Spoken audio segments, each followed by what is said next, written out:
Hey everyone, it's Paolo, and welcome to Spoonful of Paolo.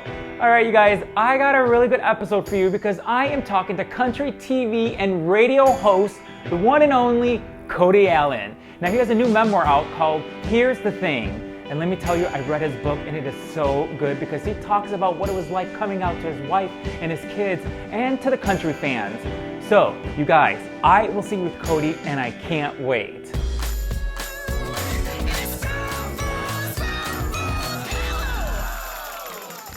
Tell me when you're ready, Cody, then we can do this. I am so ready. Let's do it. Let's do it. Okay, Cody, first of all, I gotta say thank you again for being a guest on A Spoonful of Paolo. I am so looking forward to talking with you because your story is amazing, you know? And really, and before we talk about your story, I have to say congratulations because someone just got a CMA and it wasn't me award, it was you. Thank you. You're welcome. So what does that feel like, you know, like to get your first CMA for broadcasting personality like of the year? Like, what does that feel like? It feels amazing. And before I get to that, thank you for having me on. I'm a big fan of yours. You've got an amazing energy, always a good vibe all the time. Would you like to see the CMA Award? Yeah, I believe. I was going to say, do you have it already? I just got it yesterday. When you were there. It is. Yeah, isn't that crazy? So it's heavy, actually, and bigger than I thought it was going to be. And I was going to try to put it on my little shelf back here, but there's no space. It's so tall. So anyway, I'm going to work on that problem, but it does feel great. I've been working doing broadcasting, radio, and television for many, many years, and so to finally be recognized with this CMA is pretty awesome. So thank you. Wow, that is so cool. You know, to get that recognition and to have your like fantastic memoir out for people to read and for you to be living in this truthful, beautiful relationship with your fiance, Trey. Like, do you feel like the next poster boy, it gets better? Like, you know, because you really, things do get better for you as you be your authentic self. Oh, absolutely. I did find that to be true right from the get-go. Once I started to sort of take what I call rocks in my backpack out, because it felt like for years I was like going uphill with like a heavy backpack on, so much so that it really weighed me down and brought me into all kinds of like, moments of doubt, moments of depression and downness. And I realized like, okay, I can't keep living like this. So once you let all that out, realize who you truly are, and I think start living that life, man, it's just so much easier when it comes to finding your happiness when you found that 100% true you. You do, and you explain that so well in your book. Your book, I have to say, I'm not saying just because you're a guest on our show, but I really loved reading it. When you say that this book is about giving others and yourself permission to become their authentic selves by listening, understanding, and receiving with an open heart. How does it feel to take, you know, all of that pain and struggle that led you to come out and then to use it to give hope to other people out there? Like, how does that feel? Because that's exactly what you did with your book. Yeah, I hope so. Thank you for reading it. I'm just now getting to the point where I'm hearing from people who have actually read the full book because we just started distributing them recently. And of course, it just went on sale. So now I'm getting people coming to me saying like, oh my gosh, I got this from it or that from it. This is what I loved about it. So I'm hearing really good stuff across the board. So thank you for saying that. I'm glad that you got that sense that, yeah, you can become your true self through the book. And it can help you by realizing that listening is so important. When I came out, I was fearful that day of like rejection. You don't know how others are going to react. So you turn to people. And I turned to family and my friends and artists in the country music world, as you read about in the book as well, and co-workers. I just started like opening up more and more, and again taking the rocks out of the backpack. Yeah. And as I did that, it became there was like a confirmation. Okay, you are headed in the right direction. You can do this. You can figure this out. And it doesn't have to happen overnight. It's a bit. Yeah, for me, it was a bit of a process. I had to sort of like evolve. Yeah. I say that it's an evolution, not a revolution. Yep. When it comes to my experience, and I think for many of us, you know, it's not a light switch at all. It's something you have to like come to and get peace within your own heart and soul about. And then once you start reaching out to others, hopefully there's listening ears all around you who can help guide you and support you in all of that. And that's what I found to be true is the more I opened up, the more people heard me, and the more advice I got, the more I felt like I was headed in the right direction and that there was light at the end of the tunnel. You know what you did? You did what Robin Roberts always says, and I know you know this because you write about this in your book, when she says, make your mess your message. And it's exactly what you did, like this message that you're putting out there. And I think even for me that I've been out, I felt like when you were writing this book, I felt like, wait, is he writing about me? Because like when you talk about your dreams and you're coming out, I think so many of us connect with that. We get that. And there was a line in the book what you said, and it was so, oh my God, it was so good. You said, but the one voice I wasn't listening to enough was my own. For years, I've been deaf to my authentic self. I was a good listener to others, in part because I was desperate to shut down the inner voice that was telling me who I truly was. So what made you stop ignoring that voice and start listening?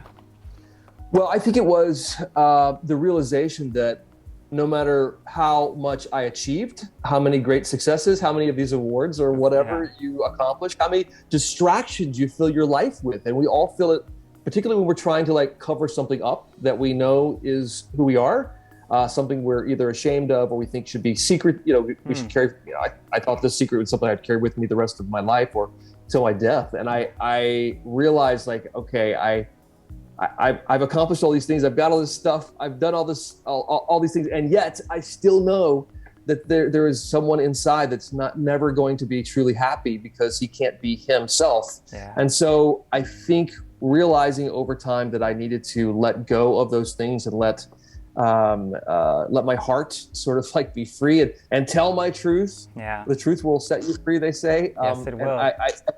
I did feel like if I could do that it would lead me towards a road that would be happier than the one I was on, even though I kind of had everything. And I talk about it in the book, like I had the perfect family, I had the perfect career, I had all these things going, and yet there was still something missing. And boy, when you're whatever, 75% yourself, you're still not 100. Yeah. And to find that 100, I think you do have to at some point be you. Yeah. And that's what I want people to know, is that there is support, there's help, and that there is hopefully listening ears in your life of people who can help you find and navigate towards your true North Star, who you are. Yeah, and you say like the perfect family. I know like when you were coming out, like the first person you told was your wife, Teresa.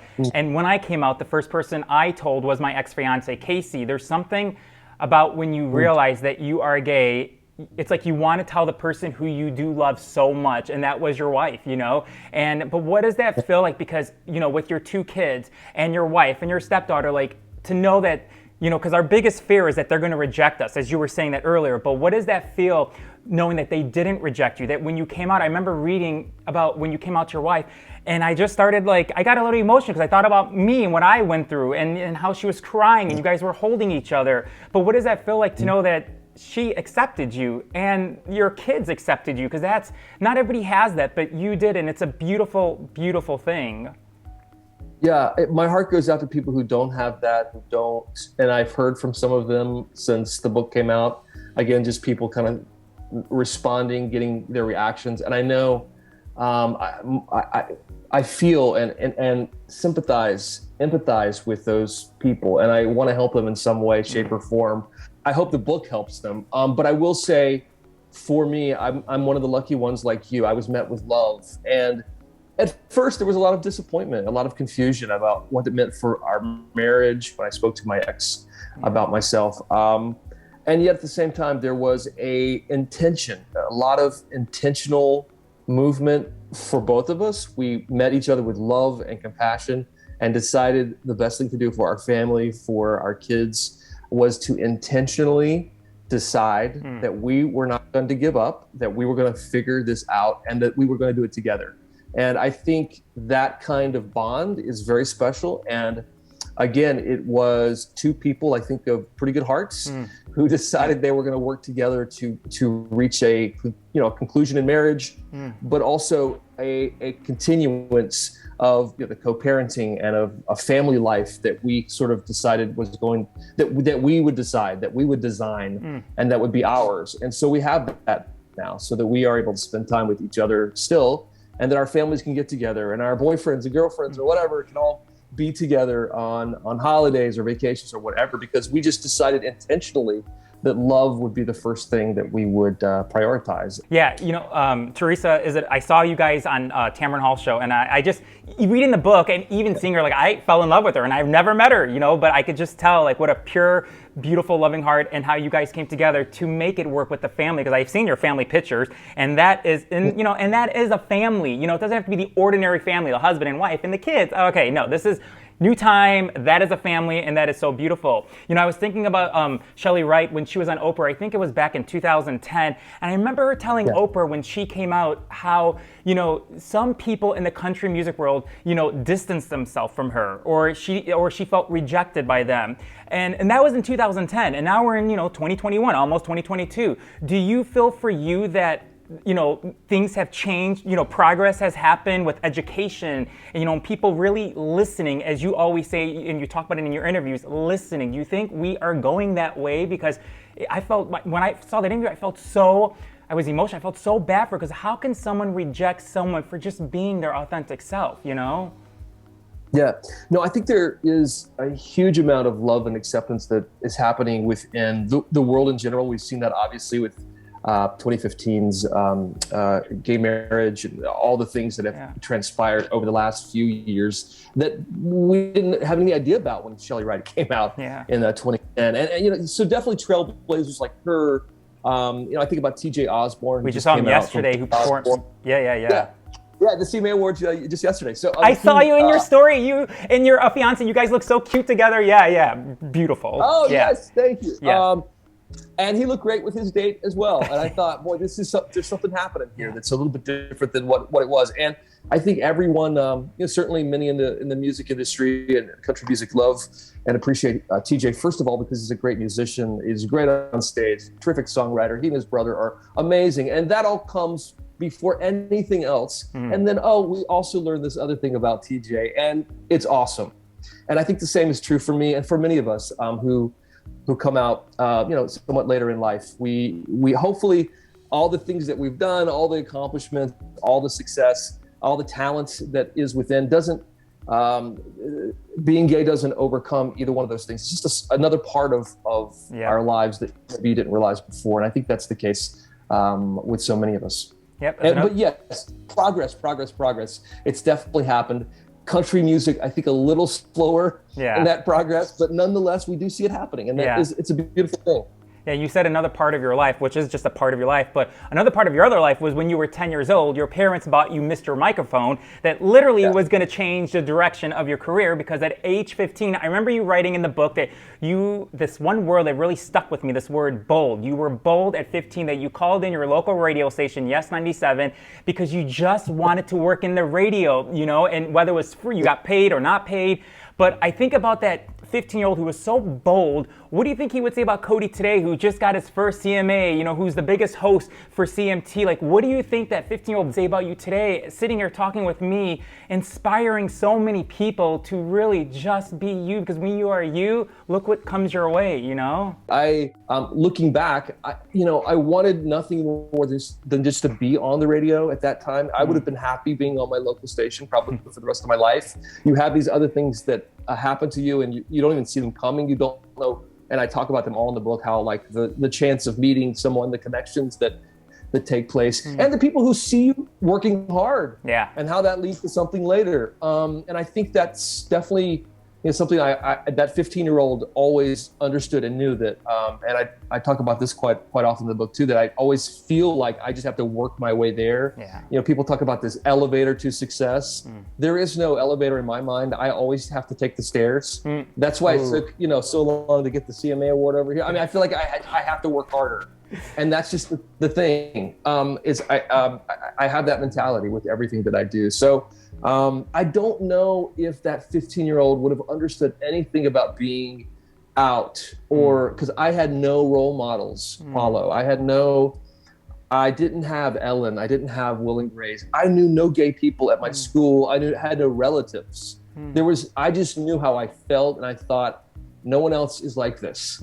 So that's why I hope the book will be something that people who may feel that way, and I think there's still a lot of people who feel that way, honestly.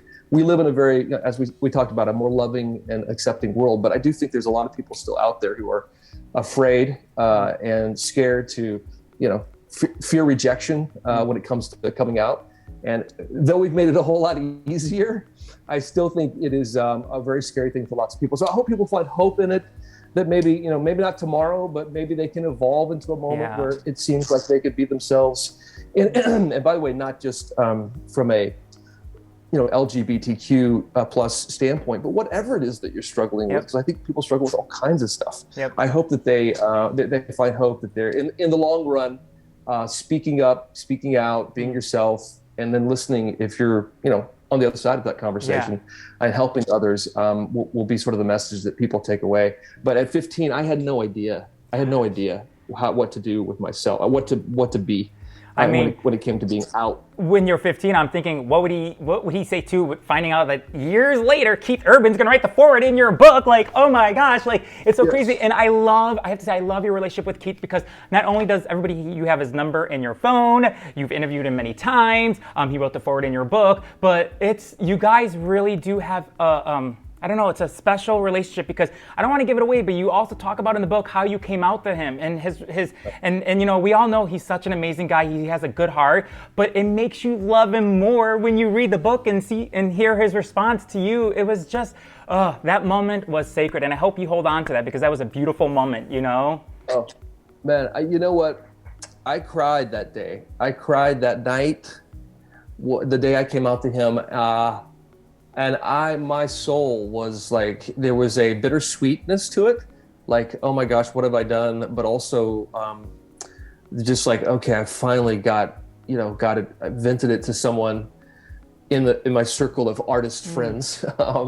And realizing I was met with love, it sort of confirmed I was on the right track. But then the text message I got from him that night was like, holy, can I cuss here? Holy shit. Like, what? It was like, yes, I can do this. You know, his closing line on that text was the Lin-Manuel from, of course, Broadway fame. And he wrote, love is love is love is love is love. And I thought, it's just the sweetest thing ever. And look, he's a really good, decent human being who I just treasure his friendship so much. He's got a sort of magic charisma about him that I can't explain. When you're around him, you know it. And he's just that kind of human, sort of just super special and gifted from a soul standpoint as well. I feel like there's chemistry there between the two of us, because we identify or connect on a soul level that you know, those are things you just don't understand, but you know they're there. Yeah, it's so true. Okay, I need you to listen to me, because something I've been thinking about this last couple of weeks.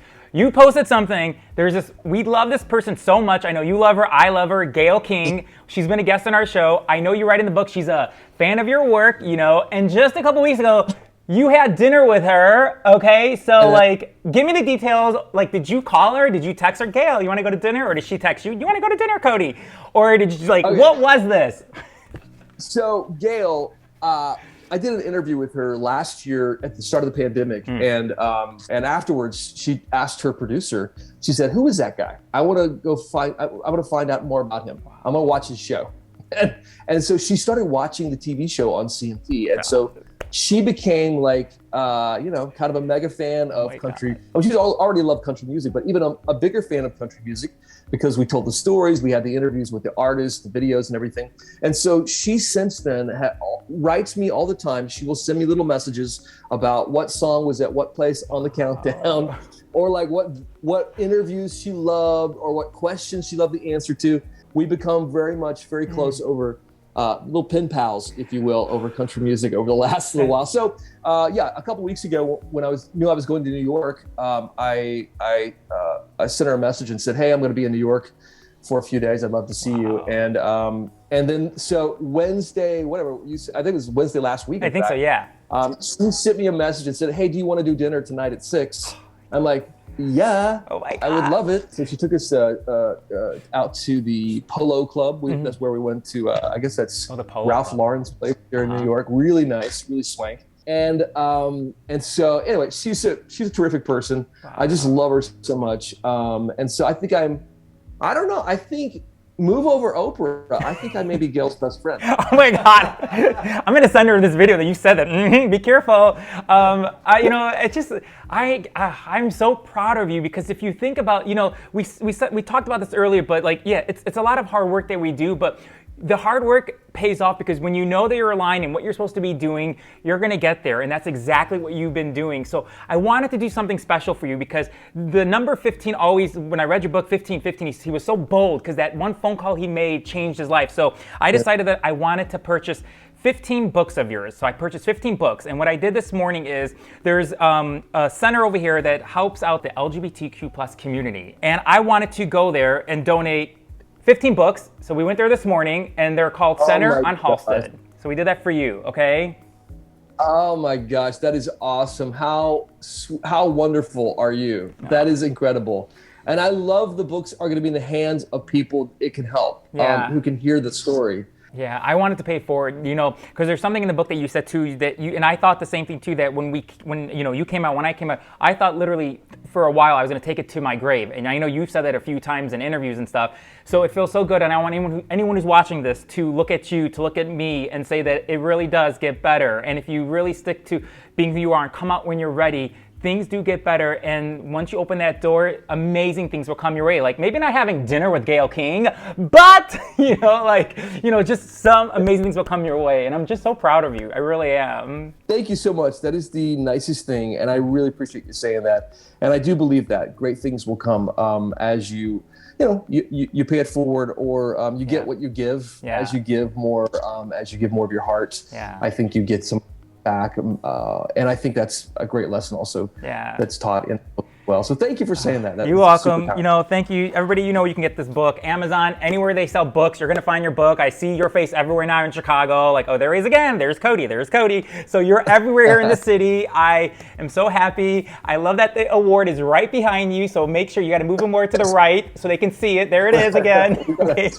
I got to figure out where to put the thing. I don't know, but you keep it next to whoever you interview. If Dolly, when she comes back on your show, or whoever it is, you keep it right next to you so they can see it, and then you can talk about it over and over and over, okay? Hey, thank you so much, Paul. It's so good to meet you. Likewise. Thank you. And congratulations again. I'm so proud of you, okay? I want to meet you when I come to Chicago, okay? Okay, and I'll take you, beat this, Gayle, I'll take you to Ralph Lauren, because that's Oprah's favorite restaurant in Chicago, and I will take you, and it's going to be on me and my husband, and we're going to take you and your fiance, okay? Okay, let's do it. You got it. All right. Thank you, Cody, so much, and congratulations, okay? Thanks, Thank you again. I appreciate the time. Thank you. All right, bye.